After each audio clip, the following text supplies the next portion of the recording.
Hello everyone, kamusta na kayo? Ako ay masama ang pakiramdam since Saturday, So, kaya yun yung reason ba't napapansin nyo hindi ako nakakapag-upload. Pero I will try my best na tapusin yung mga readings ko. Sa ngayon, hindi pa ako ganun ka-okay. Okay, so ito yung tarot message or tarot card nyo for today. Gagamitin natin yung bago kong deck. Actually, matagal na sa akin to. Hindi ko lang siya na-unbox. As in, hindi ko nga alam kung 2022 pa sa akin to eh. Hindi ko lang siya nabubuksan. Tingnan natin, kung ano yung energy today. Tarot message or tarot card for today. Kung magugustuhan nyo to, don't forget to like and share. At kung hindi pa po kayo nakakasubaybay, don't forget to like and follow my Facebook page at pasubscribe sa ating YouTube. Maraming salamat noon sa ating mga loyal followers, subscribers na laging nanonood ng ating mga readings. Thankful and grateful. Grateful po ako sa inyo. Okay? Kuha tayo isa ha.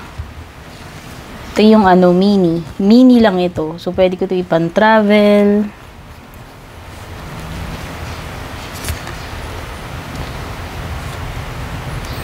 Sandali lang guys. May napansin akong dumi sa baraha ko. Wait lang. Yan. So, you have the Nine of Swords. This pertains to fears, anxieties, worries. Pwedeng iba sa inyo, ang dami ninyong ipinag-aalala. Yung iba walang peace of mind, ang daming isipin. Pwedeng ang daming stress, problema, fears, insecurities. Dami ninyong nai-imagine lately. Ang daming nagpapahirap sa kaisipan ninyo, sa kalooban ninyo.